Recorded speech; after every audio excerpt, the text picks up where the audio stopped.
Oke, eh, selamat sore. Karena hari ini saya masuk di waktu sore dan sekarang kita masuk ke dalam pertemuan keempat, yaitu adalah pengantar animasi sederhana. Di mana di sini kita akan menjelaskan lebih ringan ya.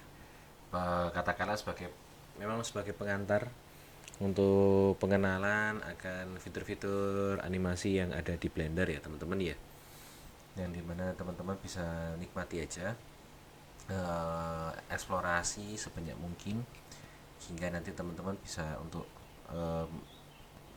menggunakan atau mengoperasionalkan software Blender ini semaksimal mungkin. Dan untuk kedepannya nanti ada pelajaran atau materi yang lebih advance.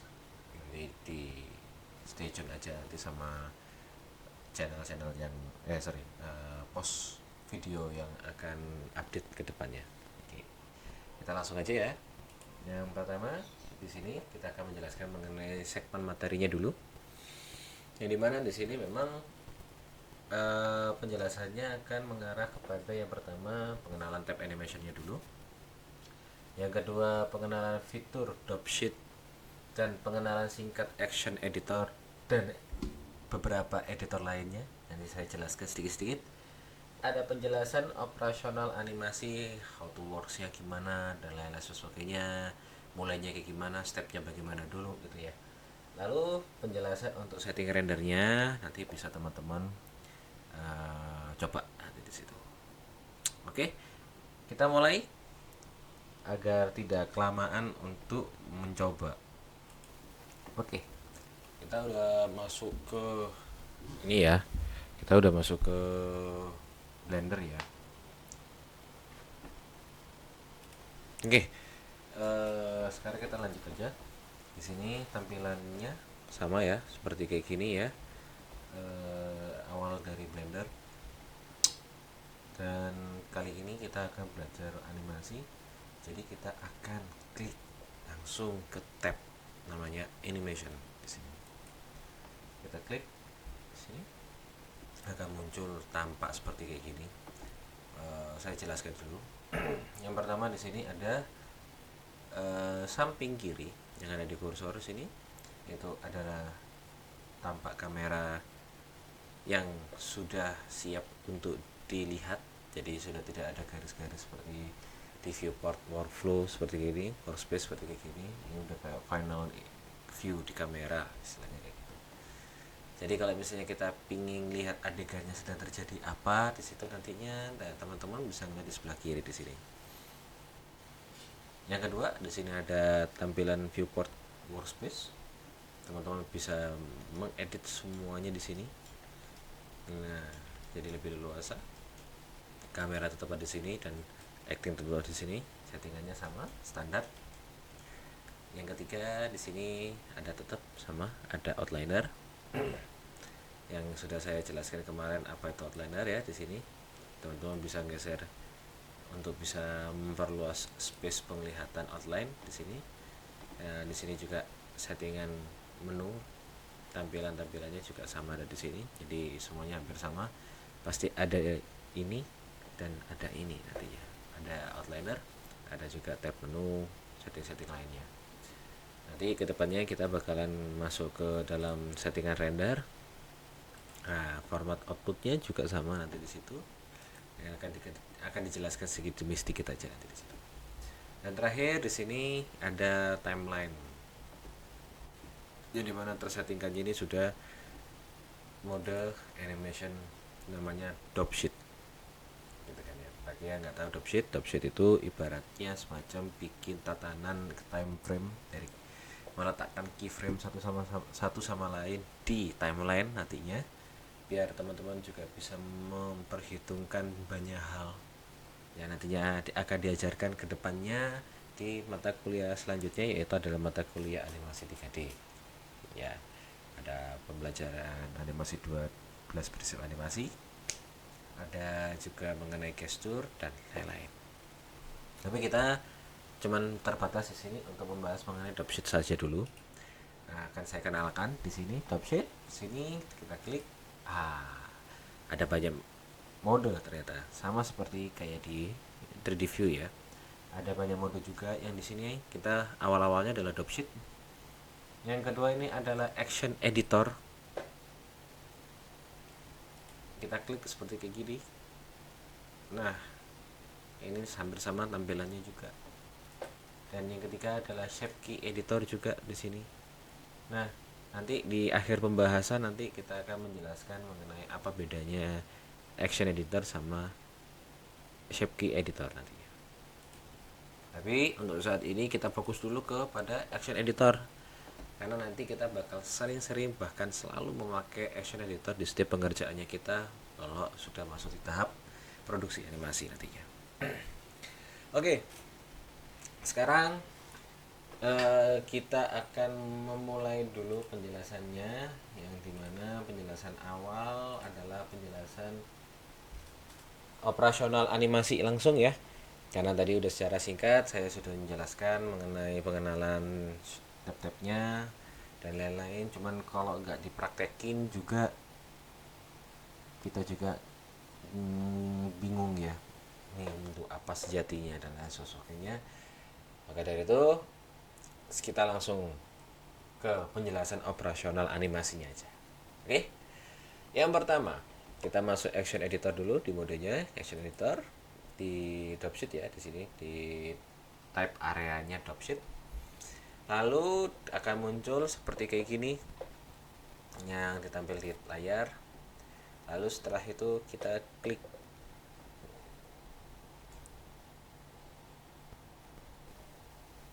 Nanti kita klik new ya di sini ya. Bentar, ini saya juga mau menyalakan dulu screencast biar teman-teman terbantu di sini ya. Oke, kalau misalnya belum terlihat, oh sudah terlihat, alhamdulillah. Nah, kita klik di sini, ada klik new. Nah, kita klik new akan muncul berubah seperti kayak gini. Lalu kita bisa menamakan. Kita klik dulu. Nah, mohon maaf, yang tadi ke seleksinya di lampu ya, kita close dulu, kita nggak butuh lampu.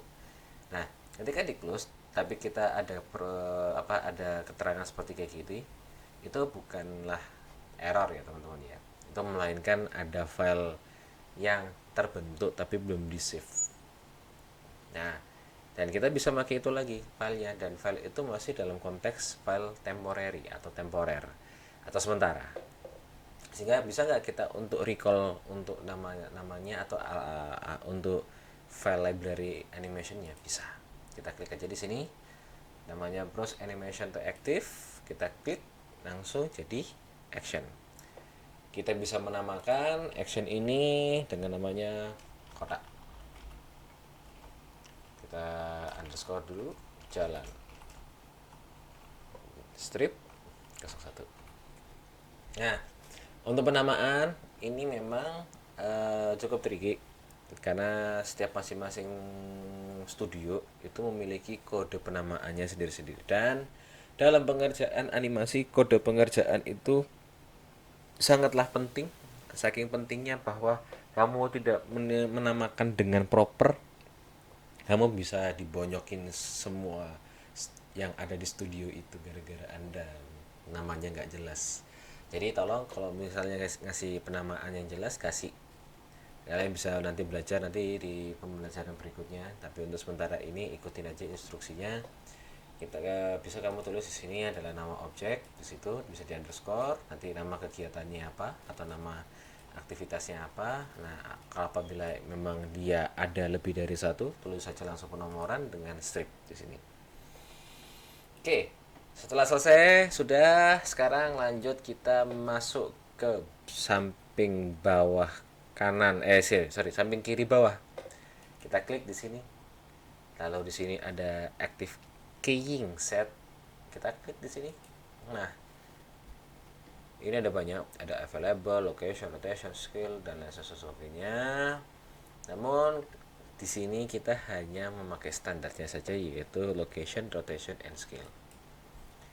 Gunanya apa nanti di sini? Nanti ketika teman-teman menggarap atau menggerakkan objeknya, nanti secara otomatis akan terindeks atau terdaftarkan gerakannya baik dari koordinat lokasi koordinat rotasi maupun koordinat secara skalasi ya. Oke. Kalau sudah di sini kita bisa ngaktifkan namanya auto keying. Kita klik di sini. Ketika teman-teman mengklik ini, otomatis setiap gerakannya teman-teman akan dideteksi secara otomatis. Apabila saya matikan di sini, oke. Nah, maka oke. Maka dia tidak ada respon apa-apa di timeline. Tidak ada apapun di situ. Namun ketika saya menyalakan auto keying, kita klik di sini sudah warna kuning. Ketika saya menggerakkan objeknya, kita klik, otomatis di samping kanan atas layar viewport ada tulisan auto keying on, berarti dia konteksnya lagi aktif. Ini menunjukkan bahwasanya sekalinya kamu mengklik untuk melepaskan posisinya ada di situ, maka dia akan terdeteksi tempatnya ada di situ. Contoh misal, saya sudah mencet G tadi, lalu saya klik kiri. Nah, otomatis di bawah langsung muncul ada warna orange seperti pendol seperti ini. Nah, ini saya jelaskan di sini. Teman-teman bisa menggerakkan garis vertikal hijau seperti kayak gini dan ada nomor-nomor, istilahnya adalah nomor frame ya. Jadi ada tulisan nomor frame di sini. Nah, ini ibaratnya adalah garis timeline. Jadi bisa menempatkan timeline dari satu tempat ke tempat yang lain, ada di sini nantinya. Itu. Dan warna orange ini adalah keyframe. Frame yang kita kunci pengambilan gambarnya. Gitu ya. Dan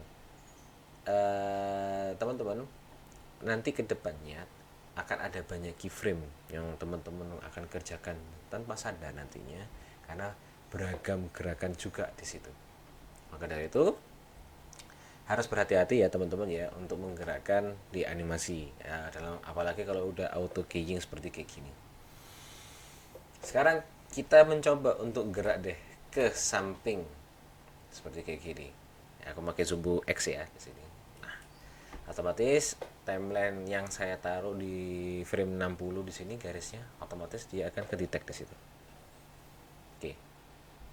Sehingga mari kita coba kita gerakan garis timelinenya dari 60 ke 0, dia bergerak. Nah, selamat, Anda sudah bisa menganimasikan objek kotak. Kita coba Alt A, atau kalau untuk yang versi sekarang namanya space ya, untuk bisa mau play. Kalau teman-teman nggak tahu keyframe-nya, teman-teman tinggal klik aja di sini play animation. Nah, bisa teman-teman pause dulu. Sedangkan teman-teman bisa play secara reverse, kurang lebih seperti kayak gini. Gitu ya. Nah, sedangkan teman-teman kalau misalnya kepingin jump to keyframe dari sebelumnya, teman-teman bisa klik di sini. Jadi biar presisi untuk masuk ke keyframe-nya. Sedangkan kalau misalnya teman-teman ke sini, ini lebih melompat ke endpoint dalam suatu timeline nanti di situ. Sedangkan yang satunya adalah sebaliknya, start point. Kalau di sini memang endpointnya di start point ya. Jadi saya ngambil namanya adalah jump to start pointnya. Oke, kita coba zoom di sini. Bahwasanya timelinenya kita bisa di zoom seperti kayak kita pakai di Adobe Premiere ya. Namun di sini kita melihat ada semacam warna yang berbeda di timeline ini. Ada warnanya abu-abu muda, ada warnanya abu-abu tua. Kita jelaskan di sini ya. Abu-abu muda itu adalah abu-abu yang terkondisikan in frame aktif.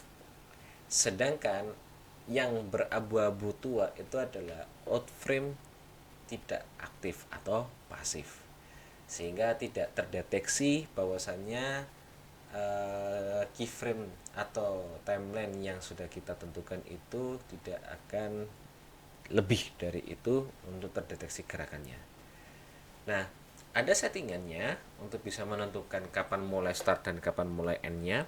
Kita bisa arahnya kepada sebelah kiri bawah di sini, sebelah kanan bawah di sini. ada dua ya, di sini ada start pointnya, ada end pointnya di sini. Nah teman-teman bisa geser aja, atur sesuka hatinya, atau teman-teman bisa menuliskan nomornya 356. Nah maka ya otomatis akan masuk ke dalam situ. Nah sedangkan di sini kita memberikan semacam preview range ya. Mungkin teman-teman masih belum bisa nangkep preview range-nya itu yang off itu di mana gitu kan ya. Nah, itu bisa diaktifkan di sini. Itu sedangkan di sini itu adalah posisi timeline-nya, current frame ya istilahnya. Itu berada di posisi di mana keyframe itu. Di frame itu mana. Ini bisa digerakkan juga sama juga bisa digerakkan di sini. Oke. Nah, trivia aja, apabila misal teman-teman lupa untuk mengaktifkan auto keying sehingga teman-teman pingin untuk menggerakkan, misal saya gerakan di sebelah sini gitu kan ya, nah udah bagus nih, katakanlah kayak pose atau posisinya udah oke nih, sip nih gitu kan. Nah apabila teman-teman tidak langsung mengunci keyframe-nya, maka ketika teman-teman gerak, objek itu akan kembali ke titik keyframe terakhir yang dia buat, yaitu di 60. Nah solusinya gimana kalau misalnya aku udah lupa gitu, katakanlah udah terlanjur gerak di sini ya, kita coba aja di zoom in dulu sampai di mana. Oh nggak bisa ya, sudah nggak apa-apa. Sebenarnya kemarin-kemarin bisa sih, jadi kayak dari posisi terus tiba-tiba aku mau pengen undo gitu kan ya, terus dia masuk di posisi utama, sorry, di posisi sebelumnya dia berubah gitu kan ya. Mungkin karena saya sudah merubah timelinenya, jadi tidak terdeteksi sudah hilang historinya. Tidak masalah, kita coba aja lagi. Di sini digerakkan, diklik, lalu kita pencet I. Nah otomatis dia langsung insert keyframe seperti kayak gini. Nah, dan gerakannya pun juga menyesuaikan lagi seperti kayak gini gitu teman-teman. Oke, lanjut. Di sini kita bisa nganimasiin sesuka hatinya kita. Terus kita bisa geser lagi ke sini.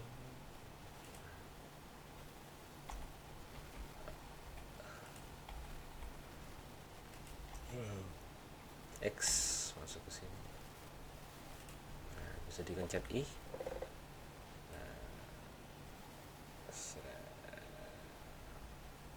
Nah, kurang lebih seperti kayak gitu ya.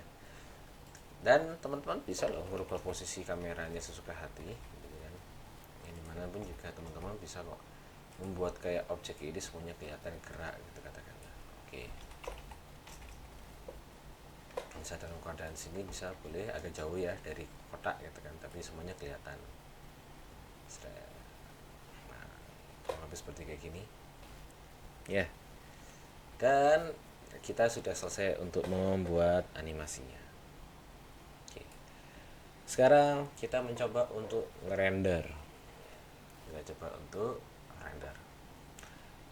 render di sini ada dua. Yang pertama adalah render setting sendiri. Di sini juga ada render engine-nya, if, ambient, occlusion, dan lain sebagainya. Saya jelaskan aja secara singkat, agak sedikit lebih berat, dan di versi kedepannya pun juga sudah ada banyak perubahan. Jadi mungkin bahasan ini ada relevan, tapi sudah ada yang tidak sudah yang irrelevan. Jadi mungkin nanti mengikuti perkembangan versinya saja gitu kan. Jadi yang pertama di sini adalah ambient occlusion. Jadi di sini kita membuat semacam artificial shadow. Biasanya kayak kita pingin ada kayak lempitan-lempitan kulit atau apa gitu yang dimana susah banget untuk dibentuk, maka ambient occlusion itu adalah salah satu penambah shadow yang cukup menarik sih sebenarnya. Sebenarnya hampir sama seperti kayak ray tracing. Jadi ambient occlusion itu sebenarnya kayak dasar dari ray tracing, dan ray tracing itu adalah pengembangan dari memberikan shadow quality-nya ya. Kalau di sini yang kedua ada blue, memberikan semacam apa ya, cahaya ilahi, cahaya yang vibrant, yang merona di pagi hari memunculkan adanya volumetric light dan sebagainya, itu bisa dengan menggunakan blue. Lalu di sini ada juga volumetric. Nah, volumetric ini ada settingannya sendiri untuk memunculkan ada volumetric bias cahaya masuk dari jendela dan lain-lain. Terus ada shadow, kita bisa mengatur shadownya itu ya lebih halus. Lalu di sini ada indirect light, yang dimana nanti ada settingan lightingnya sendiri, dan ini advance. Terakhir di sini ada simplify. Simplify ini kayak memsimplifikan semuanya mulai dari awal hingga akhir, untuk tidak membuat objek atau file yang kita kerjakan ini yang sedari awal berat menjadi tidak berat. Lebih seperti kayak gitu. Namun hati-hati kalau misalnya teman-teman mau ngerender ketika simplify-nya masih kecentang, maka yang dirender pun juga dalam kondisi yang low poly. Itu hati-hati teman-teman di situ ya. Oke. Yang kedua di sini ada output, ada penataan resolusi. Di sini teman-teman bisa naruh di sini presetnya. Di sini ada presetnya banyak banget, teman-teman bisa ulik lah di situ nantinya. Lalu di sini ada frame start sama end untuk renderingnya. Bisa teman-teman tentukan. Di sini ada output, jadi teman-teman bisa naruh folder dan naruh nama filenya juga ada di sini. Kita bisa nulis aja di sini kotak jalan, kurang lebih seperti kayak gini. Teman-teman bisa menentukan tempatnya juga di mana terserah, atau teman-teman bisa bikin folder baru. Saya tulis di sini materi 3D permodelan teknik permodelan 3D kita katakan ya. Nah, di sini teman-teman bisa tulis di sini lagi render. Nah, teman-teman bisa tulis taruh di sini aja. Otomatis tempatnya sudah berubah di sini. Oke. Selanjutnya ada file format yang namanya PNG, dan kalau kamu klik di sini ada banyak fitur. Cuman kalau di Blender 4.2 sepertinya fiturnya mulai terbatas, jadi mulai diringkas. Tapi teman-teman mungkin kalau ada add-on ekspor impor atau lain-lain yang mengarah kepada formatnya, format output ya, itu bisa teman-teman masuk aja ke Blender dengan add-onnya juga, tidak ada masalah. Biasanya ada dua pilihan kalau yang sering dilakukan sama orang-orang kan pasti kan adalah menggunakan movie FFmpeg video, terus kita klik di situ ya. Ini lebih ringkas tapi punya resiko. Resikonya adalah ketika teman-teman gagal render di tengah jalan, maka teman-teman terpaksa harus render di awal lagi gitu kan. Atau pastikan teman-teman bisa mengepaskan mana yang rusak, mana yang enggak, mana yang belum mulai, sehingga teman-teman bisa mulai start di situ. Hanya saja ketika kalau format video itu sudah rusak untuk dirender, maka sering-seringnya filenya tidak bisa dibuka karena nggak compile di situ. Jadi kayak semacam file kosong kurang lebihnya. Maka dari itu beberapa dari profesional juga menggunakan sistem PNG atau sistem JPEG, yang dimana mereka pasti akan merender per image sequence nanti di situ. Untuk awal-awal kita bisa menggunakan di sini sebagai FFmpeg dulu ya, biar lebih memudahkan. Tapi ada bagian atau lanjutan di materi berikutnya, kita akan mencoba render dengan menggunakan image sequence nanti di situ, dan teman-teman bisa merasakan perbedaannya nanti. Kita klik di situ, masuk preset encoding, kita klik aja H264 in MP4. Kalau sudah diklik ya, kita cek di sini. Oke, sudah masuk. H264 udah masuk. Teman-teman bisa berubah jadi high quality, lossless dan konstan dan sebagainya, bisa dipakai. Cuman mengaruh juga kepada bobot rendernya juga, jadi hati-hati. Teman-teman bisa mengaktifkan di sini ada audionya, tapi karena kita nggak perlu ngerender yang ada audio, jadi kita nggak perlu.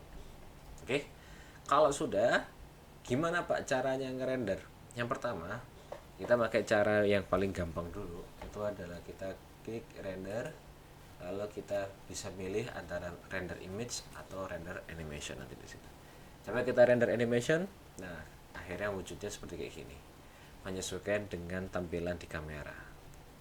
Nah sedangkan Ketika saya render animation, maka rendernya langsung berubah menjadi animation nanti di sini. Nah, ini sudah berjalan nih rendernya dia. Gitu ya.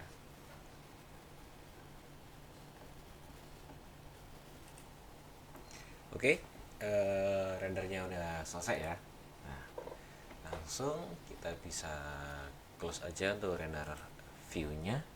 Dan untuk kita bisa mengetahui rendernya bisa dilihat atau enggak, itu kita bisa klik di sini render, kita masuk ke sini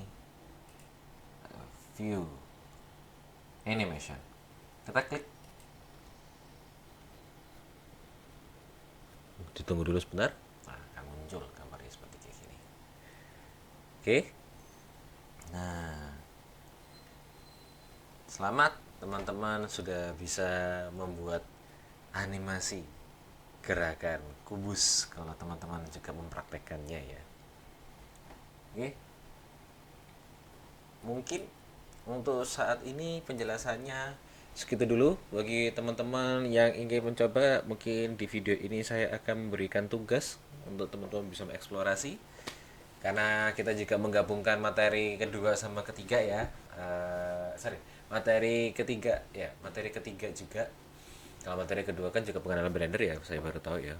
Materi 2 sama materi 3, dan sekarang berarti teman-teman sekarang mungkin bikin, mulai dari awal bikin mobil-mobilan, mobil-mobil sederhana aja, sambil juga mengasah materi sebelumnya. Selanjutnya dari objek tersebut teman-teman menganimasikannya sesuka hatinya teman-teman, selama teman-teman masih terlihat di kamera, atau teman-teman bisa setting kamera di situ. Bahkan teman-teman juga bisa menganimasikan gerakan kameranya tersebut juga bisa dengan cara yang sama. Dengan cara yang sama. Oke. Mungkin segitu dulu aja. Selanjutnya akan ada materi juga mengarah kepada perkameraan ya. Jadi bakal ada settingan-settingan kamera dan lain-lain. Nanti stay tune aja di video saya. Mungkin kalau ada perubahan nanti akan saya langsung jadikan itu sebagai video, dan teman-teman bisa menikmati perkembangannya. So have fun dengan pembelajaran ini. Terima kasih bagi yang teman-teman yang sudah nonton. Klik like, subscribe, komen lebih utama sih. Komen lebih utama untuk teman-teman bisa berdiskusi dengan saya di kolom komentar, menanyakan atau mungkin bisa request materi-materi atau request, ada keluhan-keluhan apa yang teman-teman ngerasa pusing di setiap teknik-teknik pemodelan 3D atau ke animasi 3D nantinya. Moga nanti ada kesempatan bisa saya buatkan video tutorialnya ya. Gitu aja, terima kasih semuanya.